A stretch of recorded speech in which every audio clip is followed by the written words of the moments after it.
Baik anak-anak, karena kita sekarang itu sekolah pada saat corona atau covid, maka sebelum masuk kelas kita diminta untuk mencuci tangan dulu. Silakan orang pertama cuci tangan di situ.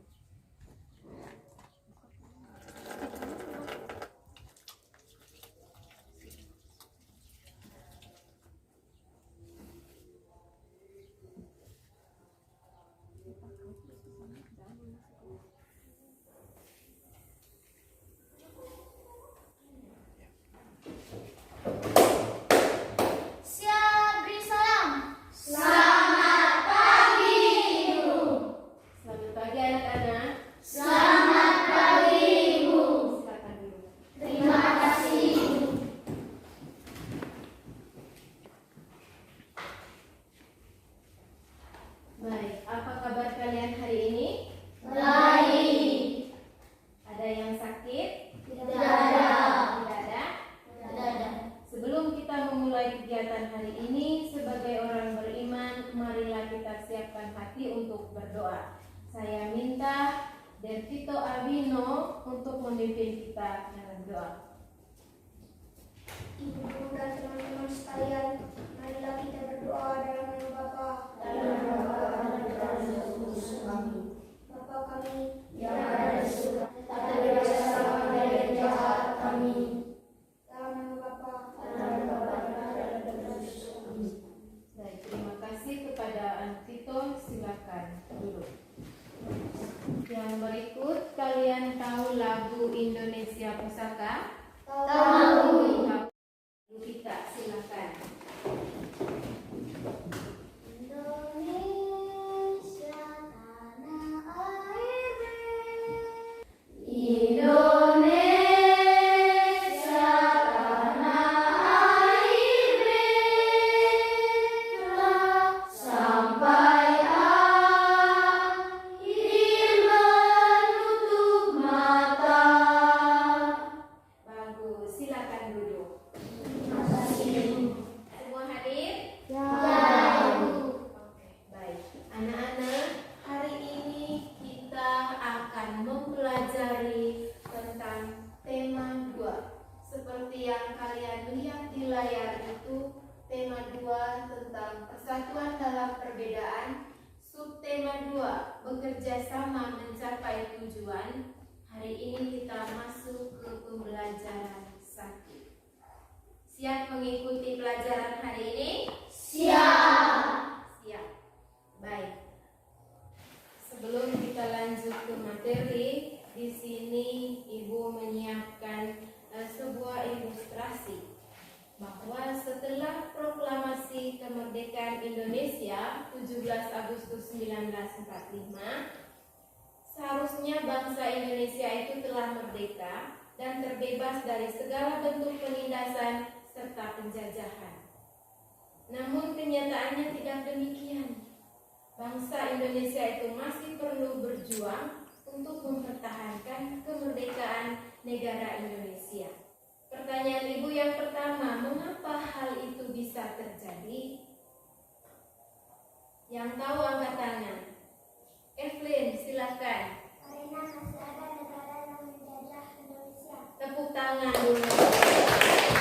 Terus, yang berikut pertanyaannya, bagaimana upaya bangsa Indonesia dalam mempertahankan kemerdekaan Indonesia? Yang tahu angkat tangan. Stafel, silakan. Melakukan perlawanan terhadap penjajah tersebut. Melakukan perlawanan terhadap penjajah tersebut. Tepuk tangan dulu. Baik. Sekarang Ibu minta kalian untuk memperhatikan bacaan yang ada di layar.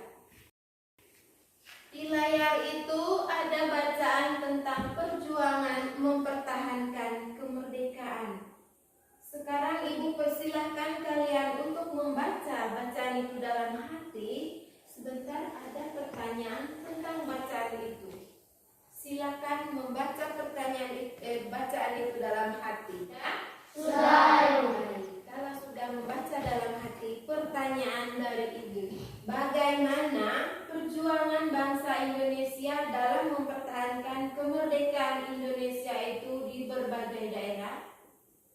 Yang tahu silakan angkat tangan. Pak, silakan jawab. Dengan perlawanan dan pertempuran di berbagai daerah sejak tahun 1945 sampai 1950 antara pihak Indonesia dengan pihak Belanda yang dibantu oleh pasukan Inggris. Tepuk tangan dulu. Baik, sekarang Ibu di sini sudah siapkan sebuah video yang berisi tentang pertempuran Surabaya. Ibu minta kalian perhatikan baik-baik video ini, karena ketika kalian mengamati video, Ibu akan bagikan LKPD. Nanti kamu diskusikan secara berpasangan dengan teman yang ada di samping kalian. Bisa mengerti? Bisa. Baik, sekarang Ibu kasih kesempatan untuk mengamati video yang Ibu tayangkan ini.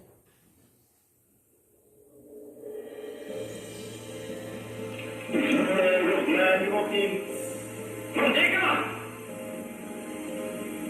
Saudara-saudara, rakyat jelata.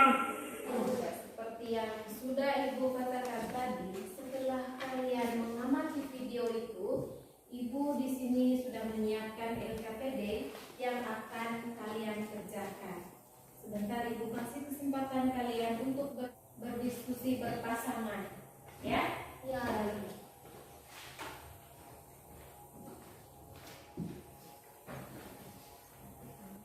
Sekarang kalian perhatikan LKPD yang pertama. Di situ ada peta pikiran tentang pertempuran Surabaya. Kalian sudah lihat di situ? Sudah? Sudah lihat? Silakan berdiskusi. Kerjanya secara berpasangan. Sudah? Sudah? Bisa dikumpul? Bisa. Bisa? Bisa. Silakan dikumpulkan di sini. Satu orang saja yang maju untuk mengumpulkan itu. Kumpul di sini.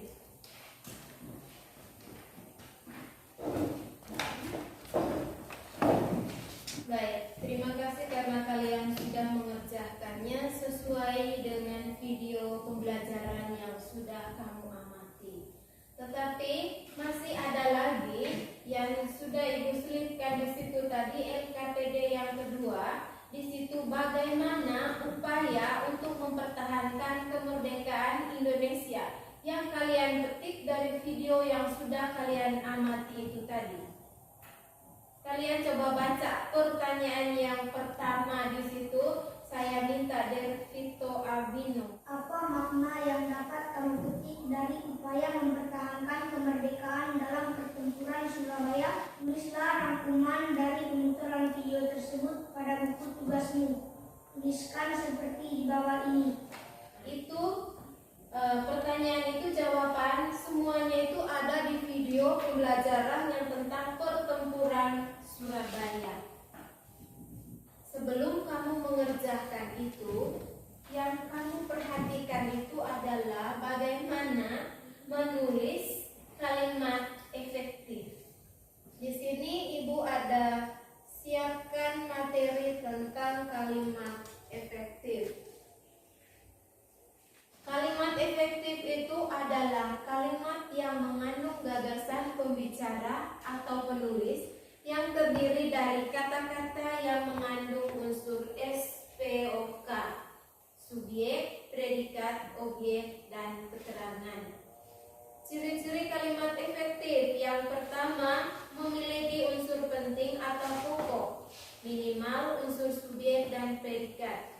Untuk membuat rangkuman yang sudah ada di LKPD itu, kamu harus sesuai dengan kalimat atau ciri-ciri kalimat efektif. Bisa? Bisa. Silakan dikerjakan. Nah, sudah. Baik, silakan kumpul lagi di meja Ibu. Satu orang saja yang dapat kumpul. Kumpul di sini.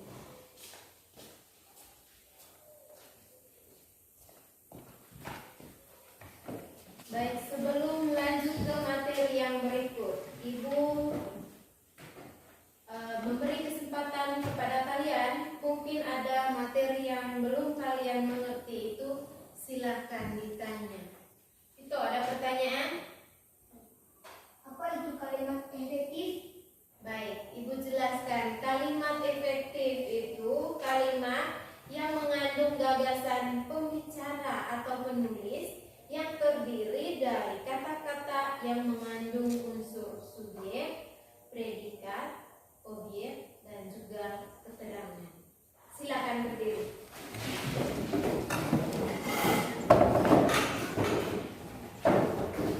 Tahu lagu Di Sini Senang?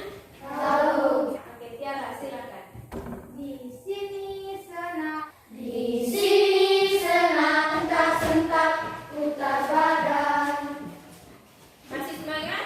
Masih. Silakan. Baik, kita lanjut ke materi yang berikut. Kembali Ibu minta kalian perhatikan di layar. Sudah perhatikan gambar tersebut? Sudah. Kira-kira gambar apa yang kalian lihat di layar itu? Ayam, bebek, ikan, cicak. Ayam, bebek, baik. Apakah kamu tahu ciri-ciri dari keempat hewan tersebut? Tahu. Apakah kamu juga mengetahui ciri-ciri tempat tinggalnya?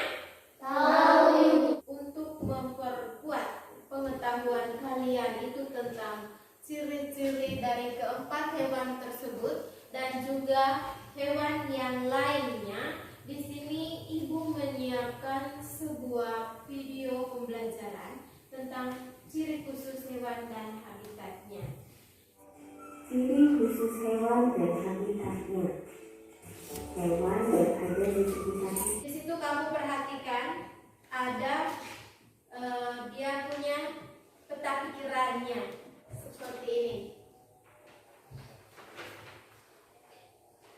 Ini yang dinamakan dengan peta pikiran. Nah, sekarang Ibu minta untuk kalian jawaban sesuai dengan video tadi di dalam peta pikiran ini. Setelah itu, jawaban itu kalian tuangkan di dalam tabel yang sudah Ibu siapkan juga. Selanjutnya dibuat kesimpulan yang terakhir. Nah, setelah kalian sudah kerjakan, Ibu akan minta kalian untuk mempresentasikannya di depan kelas. Sudah semua? Sudah. Baik, dipegang dulu itu jawabannya. Ibu minta kelompok yang bersedia untuk mempresentasikan hasil diskusinya itu di depan kelas. Beberapa ciri khusus hewan dan habitatnya. 1. Ayam.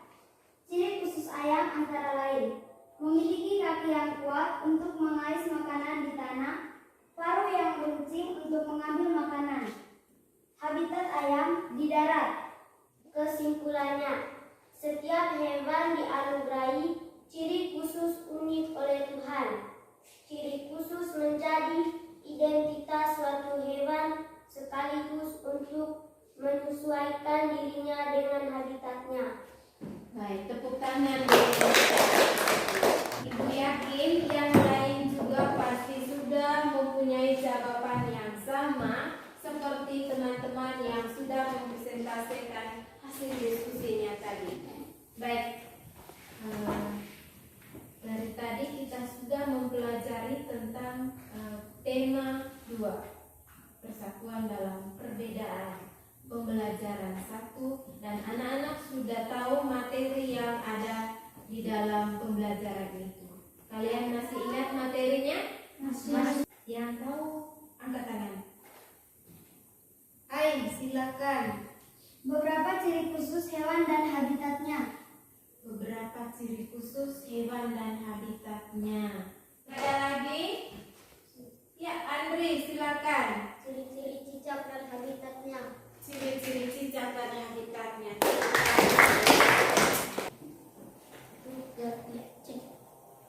Baik, sebagai orang yang beriman, sebelum mengakhiri pelajaran kita hari ini, mari kita siapkan hati untuk berdoa. Saya minta Ain untuk memimpin kita dalam doa pembukaan. Marilah kita berdoa dalam nama Bapa, dalam nama Bapa dan Roh Kudus. Ya